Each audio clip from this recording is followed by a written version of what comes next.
Shaquille O'Neal walked into the quiet, upscale restaurant on Sunset Boulevard, wearing a relaxed smile and a simple black t-shirt that stretched across his broad chest. Around his neck, gleaming gently under the soft chandelier lights, hung a small silver cross. The moment he entered, the room grew slightly quieter, not from recognition, but from something subtler, an uncomfortable tension that he couldn't place at first. He approached the hostess stand, where a slim woman in a burgundy blouse glanced at him, then at the cross, then back at him with a tight, forced smile. "Table for one, please," Shaq said in his deep, friendly voice. She hesitated for a second too long before nodding and motioning for someone else, an employee standing by the side, to come over. The woman didn't speak, just signaled silently. Another employee, a waitress in her late 20s with a sharp bob haircut and a badge that read Kelsey, stepped forward. She gave Shaq a quick once-over, her eyes resting again on the cross. "This way," she said curtly, turning without waiting to see if he followed. Something in her tone struck him wrong, but he let it go, following her through the dimly lit space, past tables of suited businessmen and well-dressed couples. They passed an empty booth near the window, then another, and then she stopped near the back, by the restrooms, at a small two-person table. "Here," she said. Shaq raised an eyebrow. "You got all these seats open. Why not one of those?" She didn't answer, just gave him a look and said, "This one's fine." Still calm, but now a bit suspicious, he sat down. She handed him a menu, didn't say anything else, and walked away. A few minutes passed. No water. No one else came over. Shaq sat there, watching as other tables were attended to quickly, smiling servers laughing, pouring wine, taking orders. 10 minutes in, he stood up and went to find Kelsey. He spotted her near the bar, chatting with another staff member.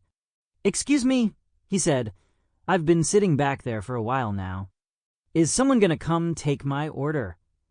She turned, her expression unreadable.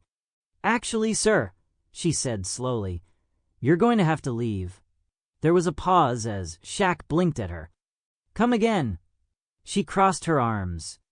"We have a dress code and certain expectations in this establishment. That necklace you're wearing, it's inappropriate." Shaq stared at her, then down at the cross around his neck. "You're kicking me out because of my cross." Her jaw tightened. "I'm not at liberty to discuss further. I'm asking you to leave." His voice remained calm, but now there was a weight behind it. "You serious right now? Do you even know who I am?" "Doesn't matter," she replied, turning slightly toward a nearby bouncer. "Please escort this guest out." Shaq chuckled, incredulous. "You really doing this over a cross?" The bouncer, a bulky man in a dark suit, approached. "Sir, I'm gonna need you to leave." Shaq didn't move. "I got security of my own, you know. I make one call. This whole place will be out of business in an hour." Kelsey's voice was cold. "Do what you want, but you're not welcome here." The bouncer took a step closer. "Now, sir, for a moment." The restaurant seemed to freeze. Some diners had turned to watch. A few whispered. Some held phones under the table. Shaq looked around, then back at Kelsey. "You know what? Fine." He stood, towering over the waitress and the bouncer alike. "But I'm not walking away from this. Trust me." Without another word, he turned and walked toward the exit, the cross still hanging around his neck, catching the light as he moved. The silence behind him was heavy. Eyes followed him, unsure of what they had just witnessed. The door shut behind him with a quiet click. Shaquille stood near the entrance, his massive frame still and composed, but the look in his eyes had shifted from calm confusion to controlled disbelief.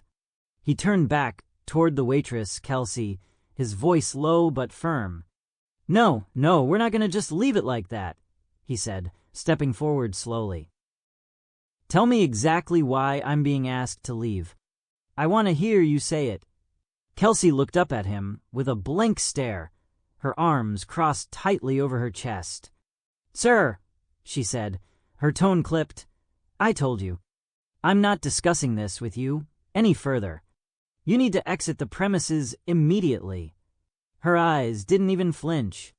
Shaq's brow furrowed as he leaned slightly closer, not threatening, but visibly frustrated. "You're really not going to tell me why? You think this is how you treat people? You think you can hide behind silence when you just kicked someone out for wearing a cross?" Kelsey didn't blink. "I don't have to explain myself. Leave." Shaq let out a breath and reached into his pocket, pulling out his phone. "All right, that's how you want to play it. I'm calling my team. You'll see how fast this place shuts down. You think I won't? You got the wrong guy." He began scrolling through his contacts, but Kelsey's voice interrupted him. "Do whatever you need to. It doesn't matter to me." Then she turned to the bouncer again, snapping her fingers with a sharpness that drew glances from nearby tables. "Remove him. Now." The bouncer, clearly uncomfortable but obedient, approached again, placing a hand near Shaq's arm without actually touching him. "Sir, please don't make this more difficult than it needs to be." Shaq looked down at the man's hand, then slowly raised his eyes back to the waitress. "You really think you're untouchable, huh? You think you can just throw out whoever you want, say whatever you want, or not say anything at all, and it just ends there?" She didn't answer. She didn't need to. The look on her face said everything. She believed this moment would pass. That Shaquille O'Neal, despite being one of the most recognizable figures in the world, would walk out and forget. That his voice wouldn't carry. That his presence, his outrage, would be meaningless in the long run. But she was wrong. The bouncer stepped closer, more assertive now. "Sir, please, don't make us call the police." Shaq stared at him for a long moment. "Police? You think I'm gonna cause a scene over this? I've done more in my life with calm words than most people do with chaos. But make no mistake, this ain't over." He glanced around the restaurant, noticing some of the diners whispering, some pretending not to look, some already pulling out their phones. The room was quiet, except for the clinking of silverware and soft ambient jazz playing over the speakers. The tension was thick, undeniable. Shaq pocketed his phone, raised his hands slightly in mock surrender, and nodded once. "Okay, I'm going." He turned, walking slowly toward the door again. Kelsey said nothing. Neither did the bouncer. But the energy in the room was buzzing now, like static electricity before a storm. Outside, under the warm Los Angeles night sky, Shaq stood on the curb, the cross still resting against his chest, catching the streetlight. He pulled out his phone again, this time with purpose, his fingers tapping quickly. He wasn't yelling. He wasn't pacing. But his jaw was tight. His eyes were locked. He made a call. "Get me the owner." He said, "Yeah, that place on Sunset. The one we invested in last year. Don't play dumb with me, man. I know you know the one." He paused. "Yeah, I just got kicked out of there. Over a cross. Didn't raise my voice. Didn't do nothing. Just got told to leave. You better believe we got a problem." He ended the call, slipped the phone back into his pocket, and stood still for a moment, looking back through the glass windows of the restaurant. Inside, Kelsey had already turned her back, returning to whatever duties she felt were more important than the man she had just disrespected. But outside, Shaq's expression hardened. Not with rage, but with resolve. This wasn't just about him anymore. This was about principle, about a line being crossed. And someone was going to have to answer for it. Shaquille O'Neal stood outside the restaurant, the night air calm, but his thoughts anything but. He paced once, twice, then stopped and called again, this time to someone higher. The owner, the man whose name was on the lease, whose money had helped build this place, whose image was wrapped up in the supposed elegance and exclusivity of the brand. The phone rang twice. Then a voice answered, smooth, confident, and completely unprepared for what was coming. "Hey, Shaq. What's up, big man?" Shaq didn't waste time. "I just got kicked out of your restaurant." There was a pause, then a confused chuckle. "What do you mean, kicked out? That can't be right." "They told me to leave," Shaq said, his tone sharp, steady. "Didn't serve me. Walked me to a table in the back next to the restroom. Didn't take my order, and when I asked why, they said my necklace was inappropriate." Silence again. Then, quieter. "Your necklace." "Yeah," Shaq said. "My cross. That's it. I wasn't loud. I wasn't disrespectful. Just wearing my cross.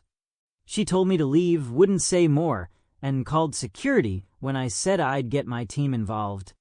You can check the cameras. Whole room saw it." The owner's voice dropped. "You're serious?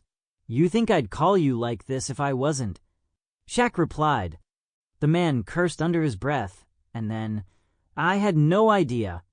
That's not the culture we're building. That's not the experience we're selling. I'll meet you there. Give me 20 minutes. Shaq nodded, though the owner couldn't see him. "I'll be waiting." True to his word.